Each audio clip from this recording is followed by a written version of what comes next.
Good morning, everyone, and welcome to our first panel session of Energy Week 2022. We're so pleased to be able to host this second edition of our flagship event here at TDK Ventures, and I certainly can't wait to dive into this upcoming discussion.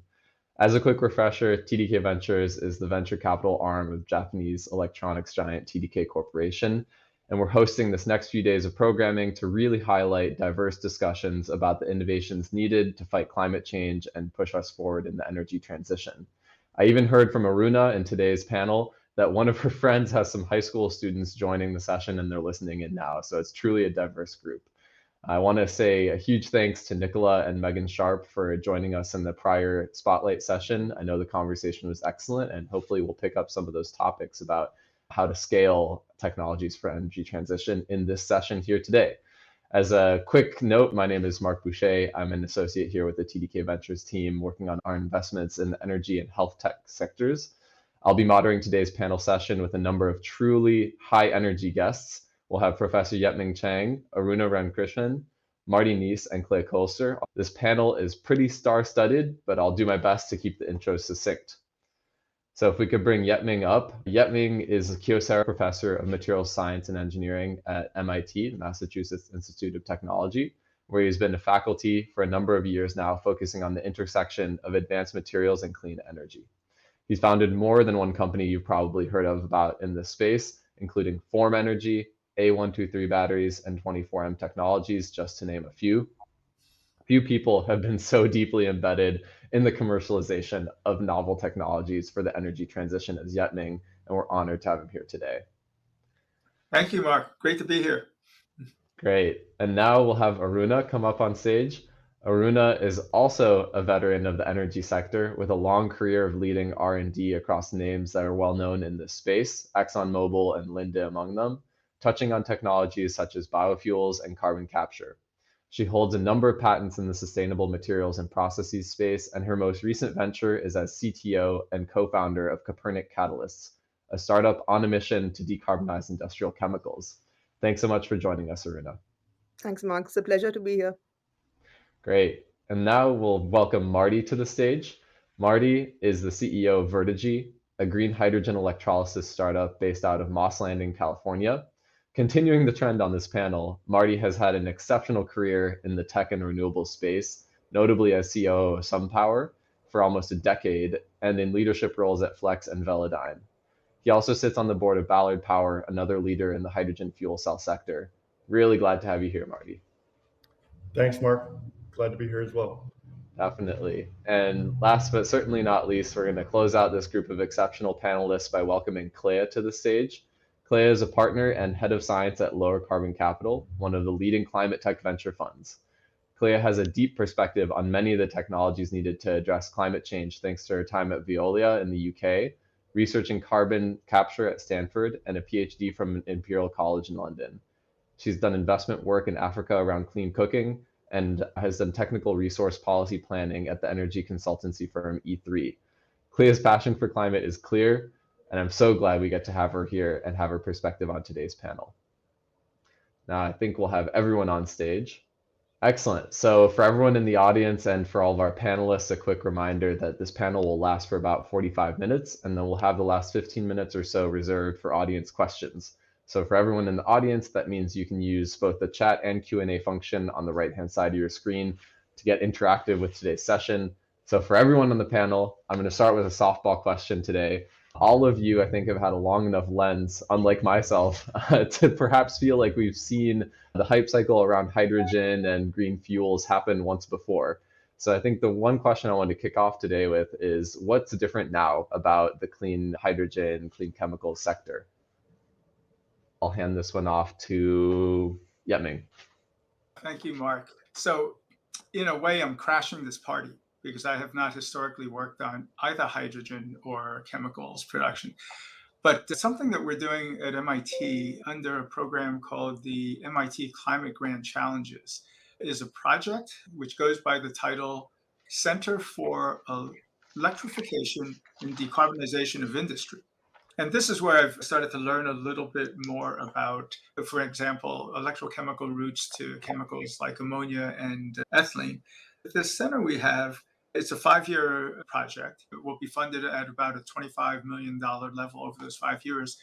And the goal is to tackle the big four, as it were, which is cement, steel, ammonia, and ethylene.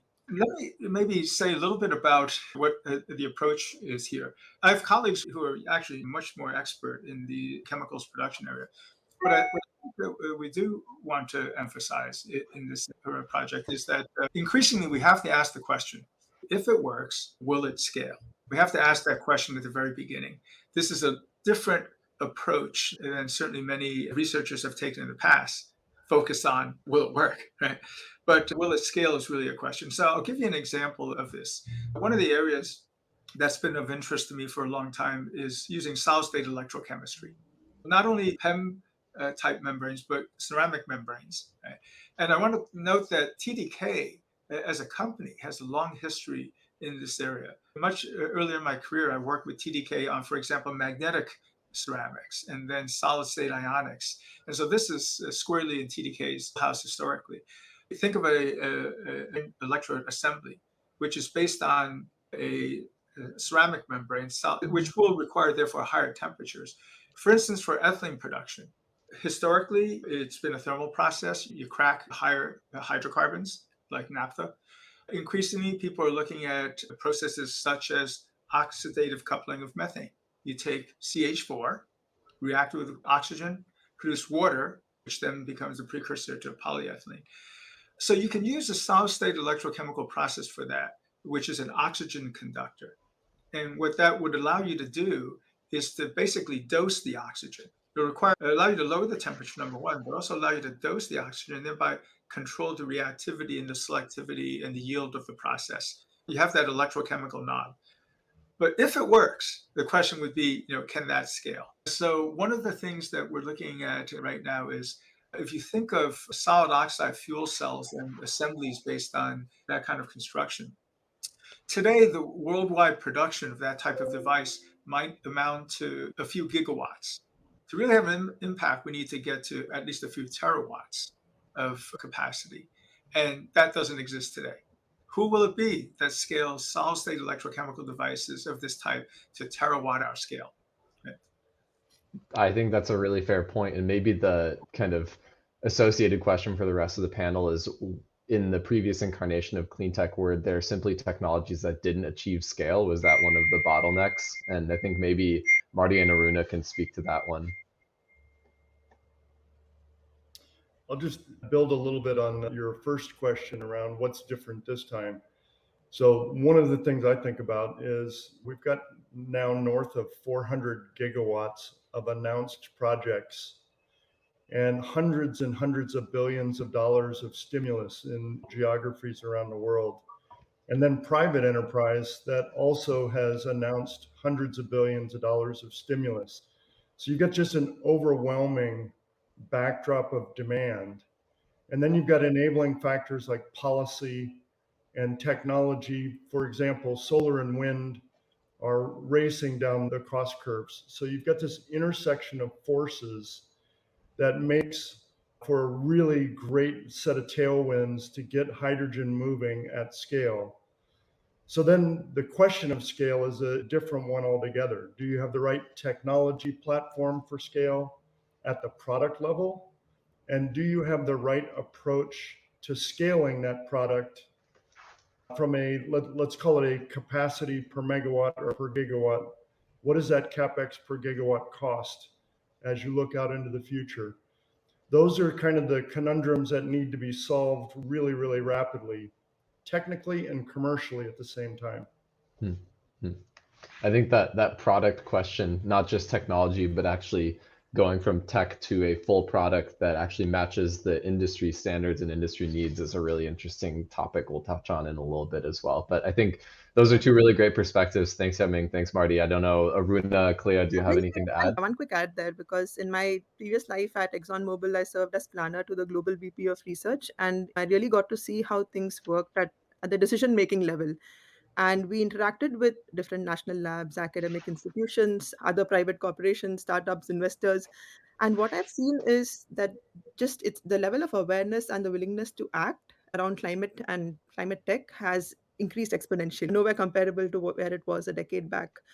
And of course, combined with all of the good tailwinds that Marty pointed out, both the business tailwinds as well as the policy tailwinds, it just makes for the perfect storm for tough tech, and particularly in the climate space.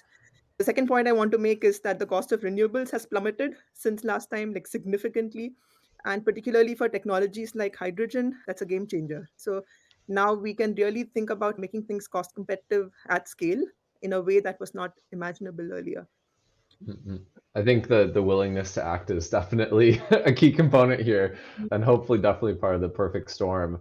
I think something that I'm curious to expand the scope of this conversation to, as Yetming mentioned, is this is not just going to be drilling in on green hydrogen, although I think it's an important part of the conversation. I definitely want this to take the scope of industrial decarbonization more broadly. And I think kind of to that end, Yetming and Clea, you've been looking at that industrial decarbonization topic. I think, Clea, I'm curious from the investment perspective, how do you look at the dependence of some of these startups on inputs like captured carbon or green hydrogen in the example of e-fuels, for example? Is that a limiting factor? Is that just part and parcel of scaling the whole sector? Well, thank you all for having me. It's a real privilege to be part of this panel by such experts.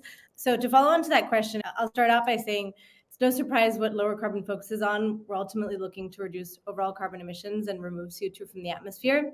And we clearly highlight that we're looking to do this while backing really good businesses. And what that means is that we're looking for solutions that are cheaper, more abundant, more reliable, and just better than the incumbents. And the reason that that's possible today and wasn't necessarily 10 years ago is that technology has significantly shifted.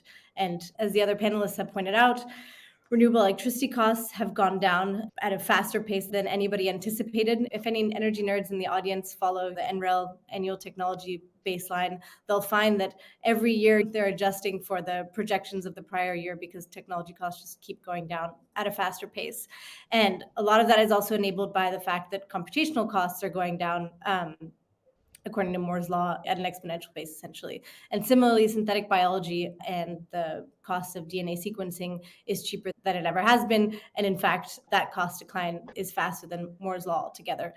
So what that means is that we're at a place where we can actually consider technology that is better than the fossil fuel incumbent to undercut fossil fuels on price and accessibility. I think the other point is that we have positive and negative tailwinds, a looming war in Europe that is causing a very global energy crisis and supply chain crisis that is leading to a place where we are actually optimizing for supply chains that are more local and more reliable. And when we work with companies like Solugen in the US and Epoch Biodesign in the UK that are relying on enzymes and engineered enzymes to ultimately produce chemicals and bypass fossil fuel inputs entirely, that both puts himself in a much better position from a cost standpoint and from a price standpoint, but also from a reliability of supply chain standpoint. And then you ask about sustainable aviation fuels, where that's going. I think that's a tricky one in a sense because to produce sustainable aviation fuel, you need to be capturing CO2 at a, I think, 700x level or something like that than we are doing today to actually replace all of aviation fuel, for example. And similarly, to produce aviation fuel, the standard process is to produce synthetic gas, which is a combination of carbon monoxide and hydrogen, and take it through the Fischer-Tropsch process or some combination of others and get to jet fuel composition. And the hydrogen component of that, which I'm sure we'll be talking about today, is, well, currently hydrogen production is pretty dirty. In fact, it makes up about 1% of global greenhouse gas emissions. And if we were to produce all of aviation fuel from the level of hydrogen that we do today, well, that would basically take up the entire demand for hydrogen. And you would have to convert that entirely to an electrolysis, an electrochemical pathway where you're splitting water and producing hydrogen and oxygen. And that kind of scale up is pretty unprecedented and is something that we need to think really hard on in terms of how to incentivize. So I'd say that's an area where we haven't necessarily we've made investments in companies that have developed electrochemical pathways to reduce CO2 to other chemicals and are doing that in a way that essentially undercuts fossil fuel incumbents. But that next step of getting to sustainable aviation fuels is something that is going to require some amount of government incentives, which we're seeing increasingly in the US under the Inflation Reduction Act and seeing in Europe. But I firmly believe that ultimately we'll need to get to a place where that just ends up being the better pathway to use because you're relying on supply chains. That's still something that needs to be scaled up today. I have a few follow-up questions to this one, but the main one that comes to mind is I almost want to hear from Marty what it's taken to get some of, or the elements that you see coming together to get these mega hydrogen projects kind of off the ground, some of these big hub type projects. And then I want to play that off and hear from Clea and Yetming and Aruna what that would take to get that kind of momentum going around something like ethylene production from renewable methods, or Aruna to get the Copernic catalyst kind of process running with that similar kind of scale. I'll jump in a little bit. Just again, back to the product solution.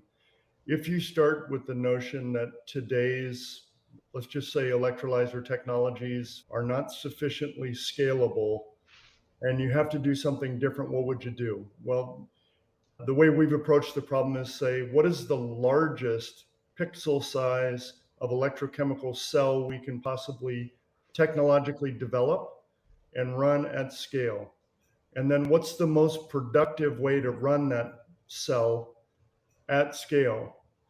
If you start with the end in mind of you're trying to solve giga scale and you work your way back and you say, what's the largest increment of capacity I can possibly reduce to practice as your starting premise, that gets you further faster on the scale up journey. So in the case of Vertigy, what we've ended up doing is going for a very large scale cell, 3 meters squared, enabled by membranes, running at high current density, and dynamically capable of coupling with renewables. So that gives you, let's just say, a scalable building block with which to replicate. And then you number up from there. If you can do it at the cell level, you can do it at the electrolyzer level, which means you can do it at the plant level. So in our case, a gigascale plant would be 50 electrolyzers running 8,000 cells. So now you're starting to think in the right dimensions, the right scale factors for what's needed to solve problems at the industrial level. Then you work with your partners to say, how many blocks do I need to enable over what time frame? Let's say it's 100,000 square feet on the first block. 6 months later, it's another 100,000 square feet, and then another, and you're at gigascale in a year and a half, 2 years' time. It's very akin to the way the utility scale solar power plant evolution occurred, call it from 2010 to 2020, where it went from tens of megawatts to hundreds to gigawatts really, really rapidly. And they started by getting the pixel size right of trackers and panels, and then working from there, if that makes sense overall. And I think there's also a certain amount of understanding what that pixel size should be for the market that you're going after. And I think this is one that I'll volley over to Aruna, which is for Copernic, how are you thinking of the product that you'll end up with and how it matches to the actual market need within the space of ammonia production that you're working on? Happy to talk about that. So, what we're doing at Copernic, so just for everyone's background, is we're really changing the way catalyst discovery is done.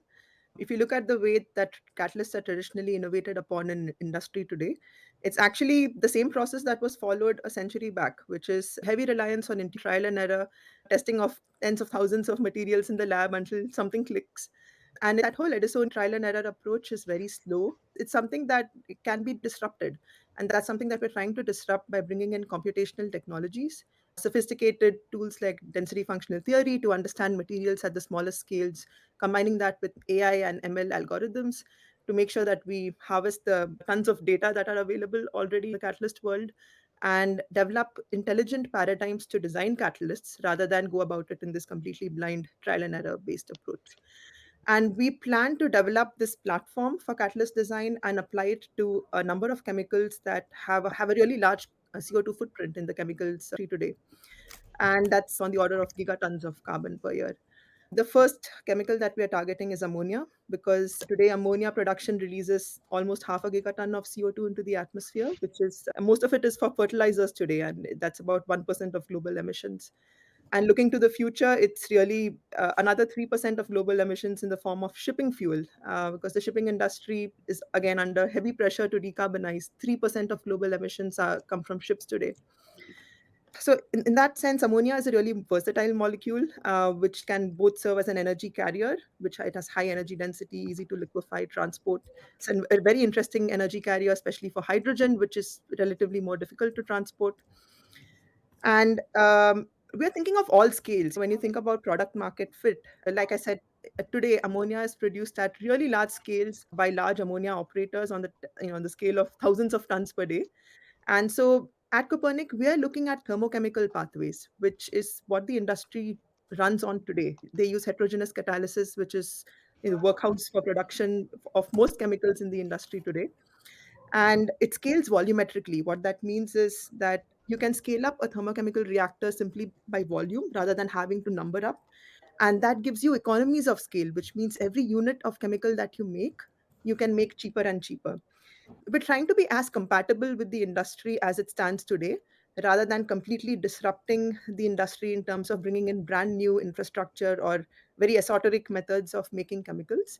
That's another important consideration for us as we think about the energy transition, because you've got to make sure that the assets on the ground are repurposed and put to use, right? Not abandoned. And you have a short timeline to act, and you're not working on developing and scale up of very different types of technologies that may take decades. And sometimes what troubles me is that I think we really need to be very intentional about mitigating CO2 from the atmosphere as early as possible, because there's a time value to removing CO2 from the atmosphere, Hmm. right? Every molecule that stays in the atmosphere today that we could have potentially removed is going to continue to worsen this problem of global warming. I really want everyone in the audience here thinks about the time value of CO2, not just about developing very super long-term technologies or coming up with a perfect solution that can be deployed. It's really important to develop and deploy as early as possible and start that process off so that we are continuously mitigating CO2 from the atmosphere. At Copernic, we're looking at bulk chemicals, right? Bulk chemicals are produced on the order of millions of tons per year. Ammonia is produced at almost 200 million tons per year. Um, and so these have a very large impact in terms of CO2 emissions. But also looking into the future, you could think about models where chemicals are produced in decentralized ways. For example, there's many people working on fertilizer production from ammonia in decentralized manners, especially if you need to make fertilizers for farmers that live off the grid, where energy is not as easily available, or you need to rely on different forms of energy other than electrons. Need to come up with innovative ways to make zero carbon fertilizers so that you are giving people access to energy, but also in a low carbon way. Each model of production has its own place in the business world, whether it's super large scale production or distributed models. And we need to be developing technologies that meet these demands across the world. I think everyone acknowledges over here that no one technology is going to solve the problem of climate Hmm. change. We need a wide range of technologies that address problems for different markets and at different scales. Yeah.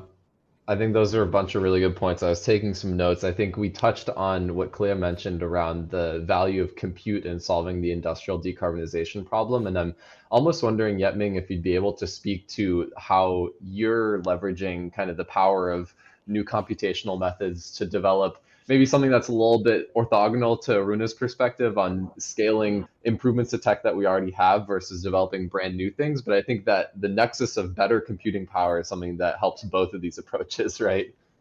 I think computational chemistry, when it comes to materials, has become just almost a standard tool.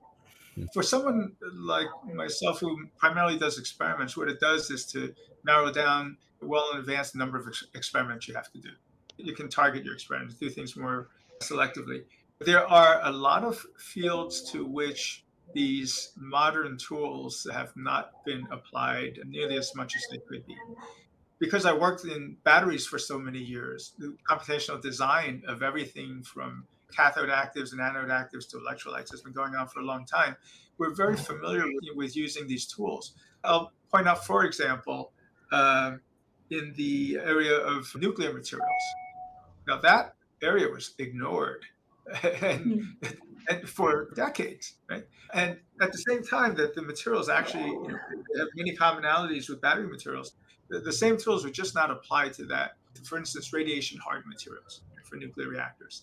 Really a missed opportunity for maybe 3 decades. I'll point out another area. I've become very interested in cement. Now, that's an area in which the standard experiment is still large volume. You make a bucket of cement and then you go about testing it in a variety of ways over 28 days. And it's just crying out for both computational and high throughput methods to be applied.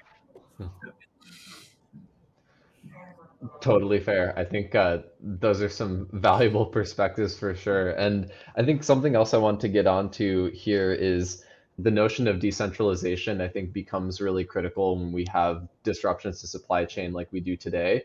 But I'm interested in hearing like the scale of the problems we're trying to address here with industrial decarbonization are, I guess, sometimes so big that it's hard to consider how you would decentralize them. Marty, you made the good point of like the right pixel size. Are you thinking about the right pixel size being applicable in a decentralized manner, or is it always going to have to go into a multi-hundred megawatt type system? Well, I break that down on the production side. If you're trying to scale, let's say, how do you address markets at the same time? If you can get the right basis of the product and the right methods for manufacturing it, then that becomes a replicable node in and of itself, whether that's yourself as a startup or whether that's through partnerships. One of the scalability dimensions that's needed is the ability to parallel process. So it's not serialized, start in the US, then go to India, then go to Australia. It could be you launch in multiple geographies at the same time if you've got the right basis as a starting point. Similarly, just like in any other scale-up activity in the past, you have to break down the entire ecosystem into the constraints, if you will. So there may be different constraints in different markets and different ways to address those, again, yourself or with partnerships. And those partnerships and being able to pull through volumetric changes at the scale needed starts becoming a really interesting challenge. And again, the ability to have like a very, very strong demand pull gives everyone in an ecosystem the opportunity to participate economically so that the risks are not on the demand side. The risks are how do we get this done as quickly as possible? And that attracts capital to help make it so as well. Completely fair points. And I think, Claire, I saw you nodding your head to this one. Is there anything you wanted to add into Marty's point here? I think Marty makes a great point and is alluding to, I think, a structure that is somewhat like an advanced market commitment, where you're able to essentially create the demand and create the market ahead of time so that investors are not fearful of that supply having nowhere to go. There's a very interesting example of that happening. It was inherited kind of from the vaccine industry. And then there's a very interesting example of that happening with respect to carbon removal, led by the Frontier Fund, that's creating an AMC for carbon removal solutions. I think with respect to broader industrial decarbonization, it's something that we're starting to see, I think, come out of the US federal government and would love to see more of in providing an advanced market commitment to clean steel, for example, or clean cement that is agnostic of the technology that you're using so that you can actually incentivize a broader set of technology.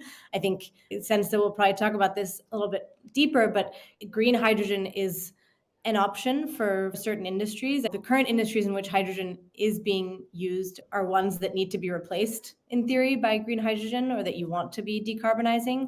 But right now, if we do that with electrochemical systems and kind of the average carbon intensity, are actually on par, if not above, on a total CO2 equivalent emissions level. So we need to be thinking about this a little bit more holistically and what are the different levers that need to be pulled as this evolves. I think there are also many areas where we talk about the utility of green hydrogen where it isn't necessarily the best case scenario, and there's some nuance to be had there. I want to highlight that hydrogen also has its own global warming potential, and Aruna mentioned this earlier, where the time value of CO2 emissions abatement is very high, and it's not very often talked about, but hydrogen has something on the order of a global warming potential of 20. If you look at it on a shorter time scale, because of the secondary effect that it has on reducing the amount of hydroxyls, which then mean that every molecule of methane that's in the atmosphere stays there even longer.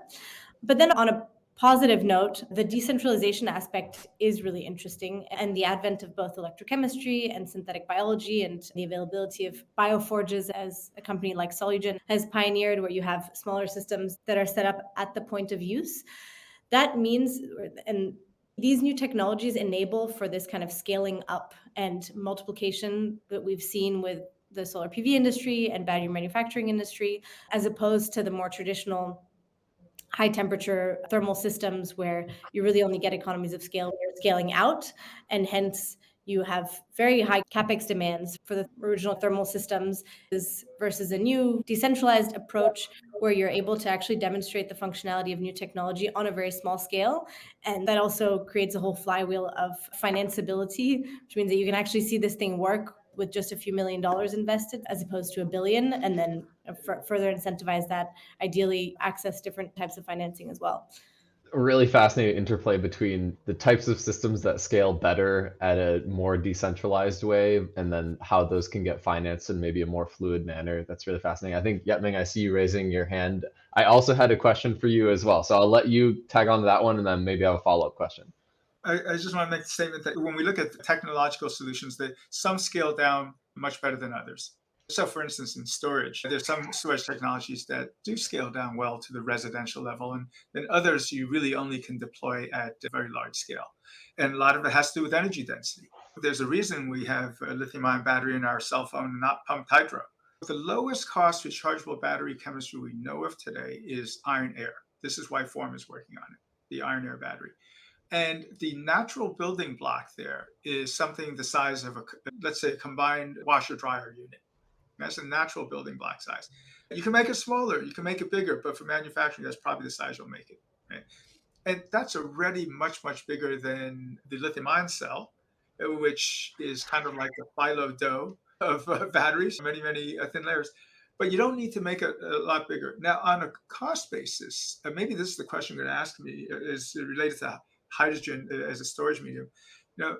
On a cost basis, if you store green hydrogen geologically, it can have the same cost of stored energy as this iron air battery that I've been referring to. Both of them can get down into, let's say, the $20 kilowatt hour range, which then enables days of storage that's competitive in cost with natural gas. The issue, though, is that under hydrogen, essentially you need a salt cavern. You need a place to store it. That obviously doesn't scale down very well. Right? Yeah, the unit size is really different, even than a iron air battery. Yeah, that's right. I love Marty's pixel. I'm thinking of a pixel the size of a washing machine, though. Excellent. I think that's a really helpful framework to give us, Yeming. And I think the question I was going to ask you before we move on to audience questions, which I know are coming in heavily in the Q&A. So my final one here is, when you think of the innovations that you're working on and some of the research that you're doing in the Center for Industrial Decarbonization at MIT, are you considering how much better of an improvement that technology needs to be over the incumbent to be valuable by the time it gets to market from your labs? We're talking about processes that have been the backbone of the Industrial Revolution, right? Truly commoditized materials, cement, 12.5 cents a kilogram. Reinventing these processes so that the economics work with a healthy CO2 price is a great way to get started. But in the long term, I think it's a tricky proposition. Much rather have something that you can see line of sight. Maybe it takes you 2 decades to get there and you have a significant learning curve to come down. But where you can really reinvent them at lower energy and cost competitively, even with the way we make it today, without that carbon price. Totally fair. I think it's a great lens to look through. If no one else has thoughts to add on to that, I think we'll get straight into Q&A because there are a lot of questions. But first, thanks so much for the really exciting discussion here. Clea, did you want to mention something? I agree with Yet. I think we need to drive down costs significantly, and relying on a carbon tax initially and the incentives that the IRA puts in place is good. The cost of long duration energy storage, the cost of hydrogen electrolysis, water electrolysis to hydrogen production right now is also dependent on electricity price and utilization factor. And we need to bear in mind that intermittent renewable energy generation is also one of the drivers of cost for hydrogen production. And hydrogen is also something that is particularly difficult to move around. And so assuming that it's going to go from one distant place to another is tricky, requires a whole other set of infrastructure. I would urge the audience to think about storage and transportation mechanisms, or just production on site when considering the role that hydrogen has to play in industrial decarbonization. I think there will be some questions to that effect, and from the audience, maybe we'll touch on it a little bit more. Really quickly, though, ahead of time of this session, I posted on LinkedIn a quick poll to try and get more general audience perspective on these topics. If we could bring up the poll just almost for comparison at this point, I'm not sure how much time we'll have to discuss it, but this was kind of an interesting general popular vote result. So what are the biggest roadblocks for large scale? And I apologize for some of my lax language here. I had to make it fit within the length of the question you can ask on LinkedIn. I think we really see that the costly storage and transport, to your point, Clea, is definitely something that's holding back hydrogen specifically as part of this broader industrial decarbonization discussion. I think we actually covered the lack of off-takers and market drive. Marty, you made a great point that some of that drive already exists. There are a lot of commitments, and then clearly there are mechanisms to address that with some of these advanced commitments.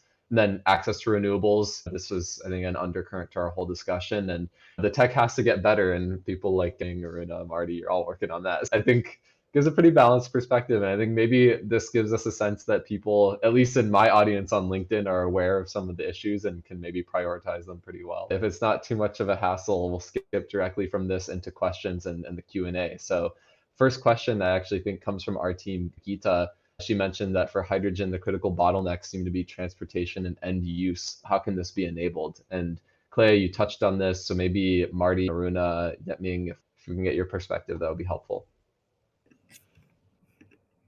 I'm happy to jump in. Hydrogen is a tiny molecule, right? Think back to your high school chemistry. And that makes it hard to transport. So if you put it into a pipeline, it's a molecule that's easy to diffuse out. It can leak out very easily. It also interacts with metals and causes embrittlement.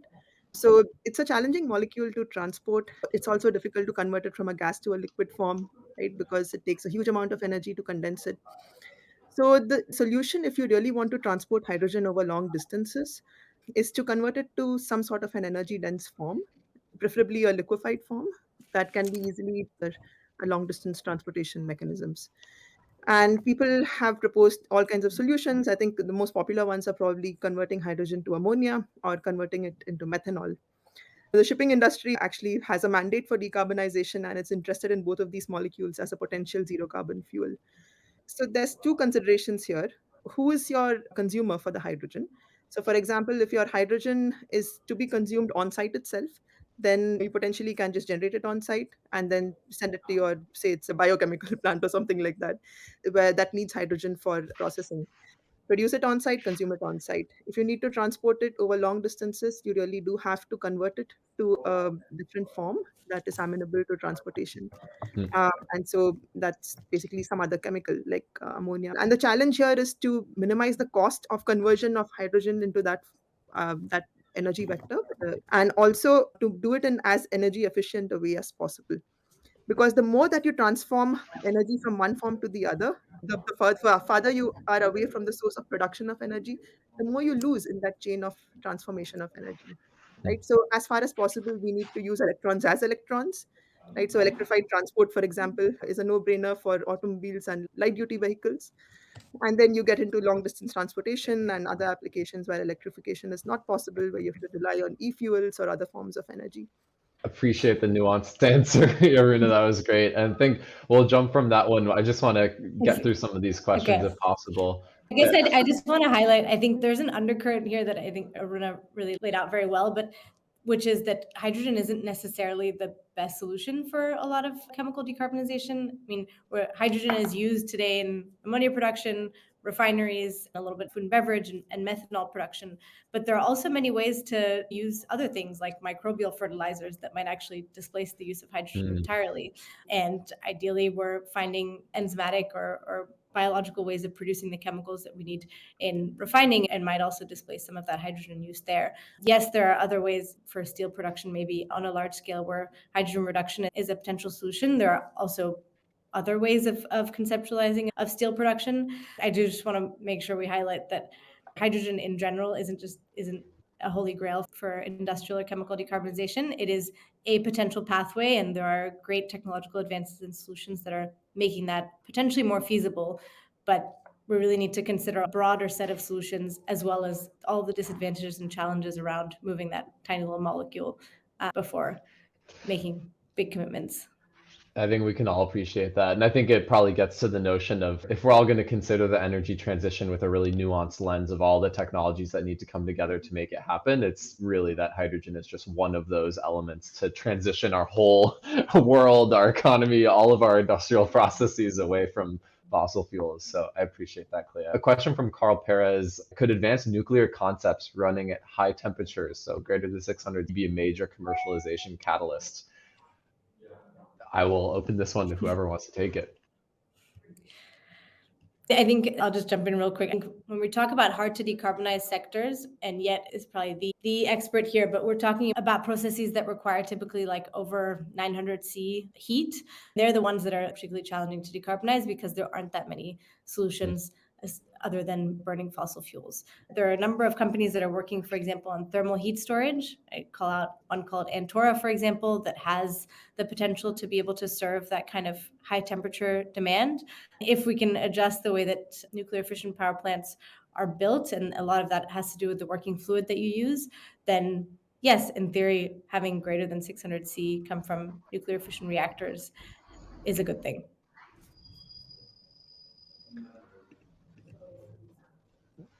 Super concise. Thanks, Clea. From Natalie Cardenas: in order to scale, the industry needs a bunch of green energy. How do you feel about on-site green power generation? Let's consider utility-sized projects that take forever to implement and they require already packed transmission lines. I guess this is a good question to the nature of continuing to ramp up renewables generation to meet the needs of a lot of these industrial decarbonization kind of technologies. And Clea, I think you made a good point that some of these might not need necessarily electrochemical pathways, right? We can think about biological pathways as a really interesting parallel route to both, I guess, in a way, reduce the demand for renewables that is already going to be so high for decarbonizing everything we need to do. But taking that question of how do we just get more renewables, is it feasible to think about them fueling a lot of these processes?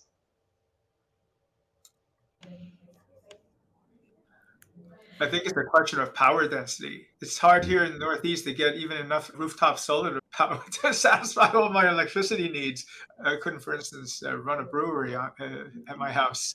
And I guess that goes back to the nuclear question, right? Which is thinking, beyond just renewable energy, just low carbon or no carbon baseload power generation, I think is a part of this discussion as well, right? Whether it's nuclear or geothermal, it's a part of the patchwork to get some of these new technologies online, I imagine.